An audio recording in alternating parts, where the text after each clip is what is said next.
पितरों को जल देते समय क्या बोलना चाहिए? 29 सितंबर 2023 शुक्रवार से 16 श्राद्ध पितृपक्ष प्रारंभ हो रहा है। इस दौरान पितरों की मुक्ति तर्पण और पिंडदान किया जाता है। तर्पण यानी जल देना और पिंडदान यानी भोजन देना। जैसे पशुओं का भोजन तृण और मनुष्यों का भोजन अन्न कहलाता है, वैसे ही देवता और पितरों का भोजन अन्न का सार तत्व है। सार तत्व अर्थात गंध, रस और ऊष्मा। कैसे देते हैं पितरों को जल? 1. तृप्त करने की क्रिया को तर्पण कहते हैं।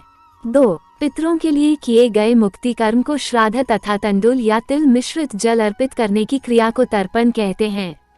3. तर्पण के प्रकार। तर्पण के 6 प्रकार हैं। 1.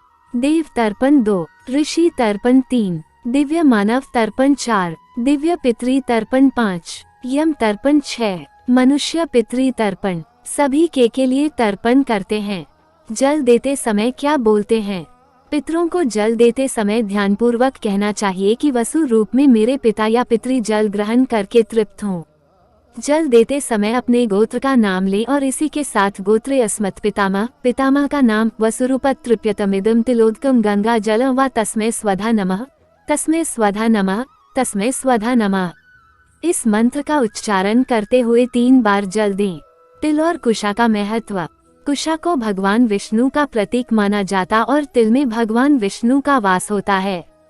माना जाता है कि जब कुशा से आप पितरों का तर्पण करते हैं तो भगवान विष्णु की कृपा से पितरों को मोक्ष की प्राप्ति होती है। इससे पितर भी आपसे प्रसन्न होकर आशीर्वाद देते हैं और आपके संकट दूर हो जाते हैं। पितरों को जल देने की विधि। नदी में स्नान करने के बाद पितरों को जौ, काला तिल और एक लाल फूल डालकर दक्षिण दिशा की ओर मुंह करके खास मंत्र बोलते हुए जल अर्पित करना होता है। सर्वप्रथम अपने पास शुद्ध जल, बैठने का आसन कुशा का हो, बड़ी थाली या ताम्रन तांबे की प्लेट, कच्चा दूध, गुलाब के फूल माला, कुशा, सुपारी, जौ, काली तिल, जनेऊ आदि पास में रखें। आसन पर बैठकर 3 बार आचमन करें। ओम केशवाय नमः, ओम माधवाय नमः, ओम गोविंदाय नमः बोलें। आचमन के बाद हाथ धोकर अपने ऊपर जल छिड़के अर्थात पवित्र होवे। फिर गायत्री मंत्र से शिखा बांधकर तिलक लगाकर कुशे की पवित्र अंगूठी बनाकर अनामिका अंगुली में पहनकर हाथ में जल, सुपारी, सिक्का, फूल लेकर निम्न संकल्प लें। अपना नाम एवं गोत्र उच्चारण करें। फिर बोले अथ श्रुति स्मृति पुराणोक्त फल प्राप्त्यर्थ देवर्षि मनुष्य पितृतर्पणम करिष्ये। इसके बाद थाली में जल, कच्चा दूध, गुलाब की पंखुड़ी डालें। फिर हाथ में चावल लेकर देवता एवं ऋषियों का आह्वान करें। स्वयं पूर्व मुख करके बैठें। जनेऊ को रखें। कुशा के अग्रभाग को पूर्व की ओर रखें। देवतीर्थ से अर्थात दाएं हाथ की अंगुलियों के अग्रभाग से तर्पण दें। इसी प्रकार ऋषियों को तर्पण दें। अब उत्तर मुख करके जनेऊ को कंठी करके माला जैसी पहने एवं पालकी लगाकर बैठे एवं दोनों हथेलियों के बीच से जल गिराकर दिव्य मनुष्य को तर्पण दें। अंगुलियों से देवता और अंगूठे से पितरों को जल अर्पण किया जाता है।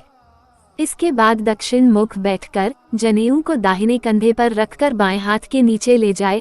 थाली में काली तिल छोड़े। फिर काली तिल हाथ में लेकर अपने पितरों का आह्वान करें। ओम आगच्छन्तु मे पितरिमं गृह्णन्तु जलांजलिम।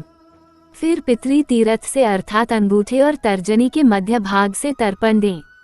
तर्पण करते वक्त अपने गोत्र का नाम लेकर बोलें। गोत्रे अस्मत् पितामह, पिता का नाम वसुरूपत तृप्यतमिदं तिलोदकं गंगा जलं वा तस्मै स्वधा नमः, तस्मै स्वधा नमः, तस्मै स्वधा नमः।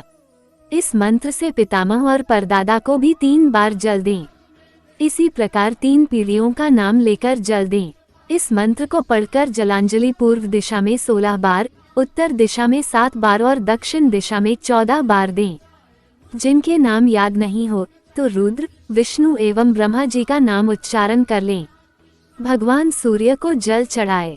फिर कंधे पर गुड़ घी की धूप दें। धूप के बाद 5 भोग निकालें जो पंचबली कहलाती है। इसके बाद हाथ में जल लेकर ओम विष्णुवे नमः, ओम विष्णुवे नमः, ओम विष्णुवे नमः बोलकर यह कर्म भगवान विष्णु जी के चरणों में छोड़ दें। इस कर्म से आपके पितृ बहुत प्रसन्न होंगे एवं मनोरथ पूर्ण करेंगे।